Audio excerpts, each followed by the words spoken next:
en la línea justamente con el vocero de Contraloría, el señor Armando Canchanya, para que nos explique qué es lo que encontró la Contraloría General de la República, que había advertido de estas deficiencias, de estas, cosas no muy regulares al Ministerio de Educación. Armando, muy buenas noches. Muy buenas noches, Omar. Muchas gracias por esta oportunidad. No, gracias a ustedes y en principio preguntarte que ustedes ya habían advertido de ciertas irregularidades, cosas que no calzaban muy bien en esta licitación. Exactamente, como bien mencionas, las observaciones de Contraloría comienzan hacia el 22 de junio, es decir, hace poco más de un mes, en el que con la aplicación del control concurrente, Contraloría empezó a señalar las primeras de 10 observaciones que al final se hicieron a lo largo de todo el proceso.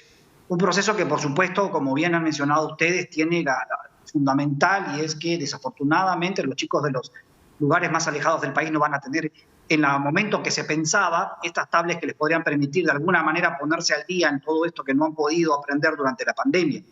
Y es así que en este control concurrente, Contraloría dispone de un equipo que acompaña este proceso, y ya en un primer término, justamente la primera de las observaciones que se hizo fue de que no existían los requisitos de calificación, que no se habían determinado criterios o requisitos de evaluación del postor, tales como la capacidad técnica y experiencia del postor conforme a lo dispuesto en la normativa de contrataciones vigente. Esa fue la primera observación que se hizo de las 10 que comentaba.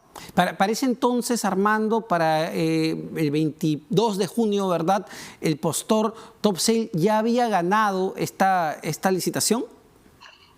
Había quedado 2, efectivamente, en el tramo final, y luego quedó finalmente Topsail, ¿no? Porque una de las cosas que llamaba la atención era que grandes proveedores del mercado transnacionales como Telefónica, Claro, Samsung, la propia Lenovo Perú, no ganaron. Decían que era muy difícil cumplir con los plazos que el Ministerio de Educación estaba exigiendo. Sí, concretamente en el primer informe que se presenta se da cuenta efectivamente de los pedidos de información que habían hecho 2 de estas operadoras, además de telefonía, que están en el Perú, y que estaban planteando justamente dudas sobre los plazos, que señalaban que los plazos en los cuales se habían señalado no podía, bajo condiciones materialmente imposibles de cumplir y sin las precisiones necesarias. Por eso es que habían solicitado no solo que se plantearan otras fechas, las que estaban en las bases, sino también algunas otras precisiones que tampoco se tomaron en cuenta.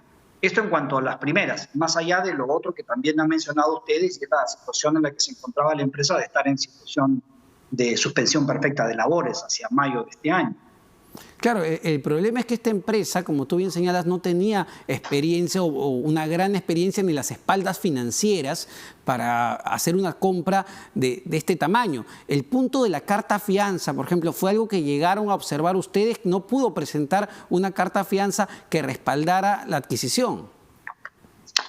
Es correcto, es correcto. Y yo ahí otra vez, Omar, lo importante es justamente es esto que se ha mencionado por parte del Ministerio, de la presencia de Contraloría a lo largo de todo el proceso, y ha sido una presencia colaborativa, una presencia que mencionábamos a lo largo de varios informes, ha estado comunicando al Ministerio estas situaciones que merecían una corrección, y algunas de ellas podrían significar alguna irregularidad y un riesgo para que se cumpla la finalidad de la intención del desembolso de tanto dinero.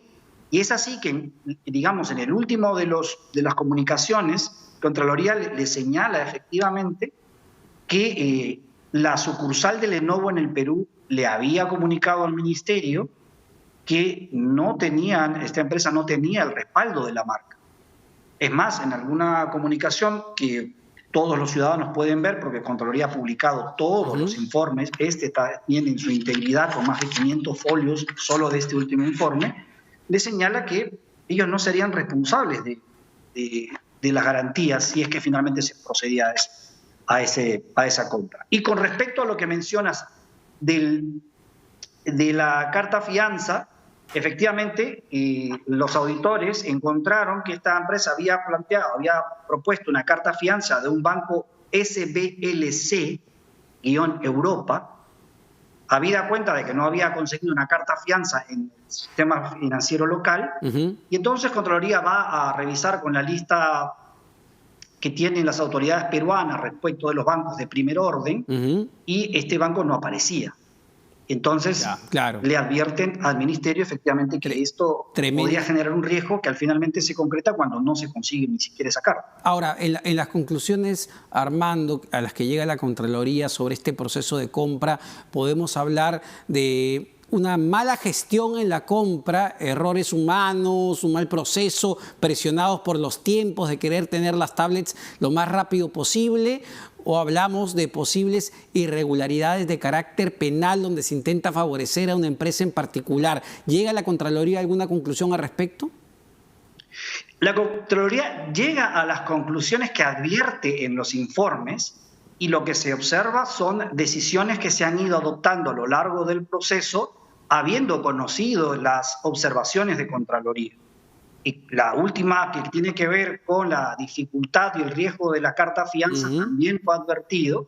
No se puede, porque no es el momento, es decir, en esta etapa de control concurrente, en la etapa de control simultáneo, lo que se hace es advertir estas situaciones, porque si estamos todos convencidos, Omar, de que es mucho más barato para un país prevenir, porque es mucho más caro cuando ya se produce el perjuicio, hacer el juicio, buscar la repatriación, buscar la indemnización y todo eso.